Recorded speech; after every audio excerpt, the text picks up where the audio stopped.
On December 13, 1931, a 57-year-old English politician, still a member of Parliament but quite unwelcome in his own party's government, stepped out of a taxi on New York's Fifth Avenue.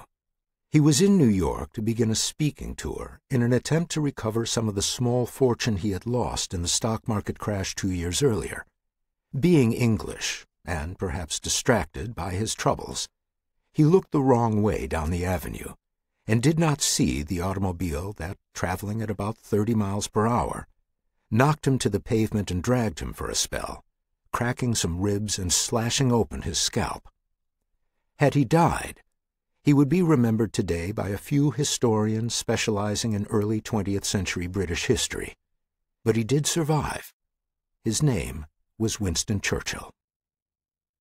Almost 6 years later, on May 20th, 1937, another Englishman awoke before dawn and moved out of his uncomfortable quarters in a trench on the front lines of the Spanish Civil War in northeastern Spain, not far south of the Pyrenees Mountains.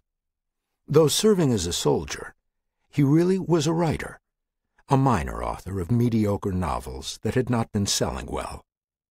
He considered himself a leftist, but in his latest work, in which he had turned to journalistic sociology, studying the poor of England, he had caused a minor fuss, and perhaps lost a few friends, by criticizing socialists. Still, in Spain he was serving as a member of the pro-government socialist forces of the Spanish Republic.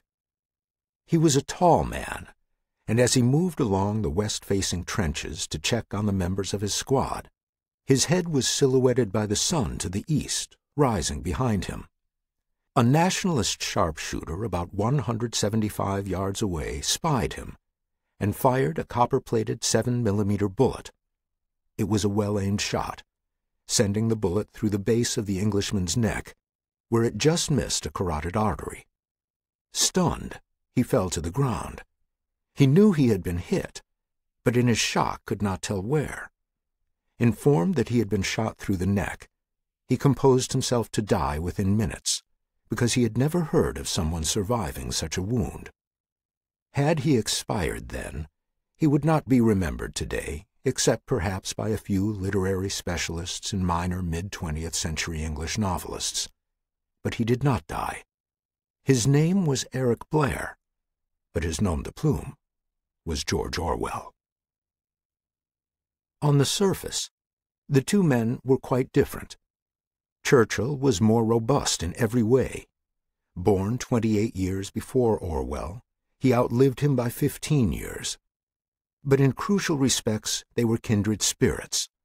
In their key overlapping years in the middle of the century, the two men grappled with the same great questions: Hitler and fascism, Stalin and communism, America and its preemption of Britain. They responded with the same qualities and tools: their intellects, their confidence in their own judgments, even when those judgments were rebuked by most of their contemporaries, and their extraordinary skill with words. And both steered by the core principles of liberal democracy: freedom of thought, speech, and association. Their paths never crossed, but they admired each other from a distance, and when it came time for George Orwell to write 1984, he named his hero Winston. Churchill is on record as having enjoyed the novel so much he read it twice. Despite all their differences, their dominant priority, a commitment to human freedom, gave them common cause, and they were indeed vastly dissimilar men, with very different life trajectories. Churchill's flamboyant extroversion, his skills with speech, and the urgency of a desperate wartime defense led him to a communal triumph that did much to shape our world today. Orwell's increasingly phlegmatic and introverted personality, combined with a fierce idealism and a devotion to accuracy in observation and writing, brought him as a writer to fight to protect a private place in that modern world. One hazard in taking a dual approach to the two men is that Churchill is such a loud and persistent presence.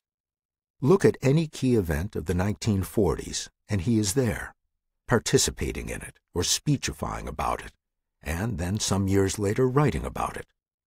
Debating Churchill was like arguing with a brass band, a member of a British cabinet once grumbled. The political philosopher Isaiah Berlin observed that Churchill saw life as a pageant, with himself leading the parade. "I must say I like bright colors," Churchill once wrote. "I cannot pretend to feel impartial about the colors. I rejoice with the brilliant ones, and am genuinely sorry for the poor browns."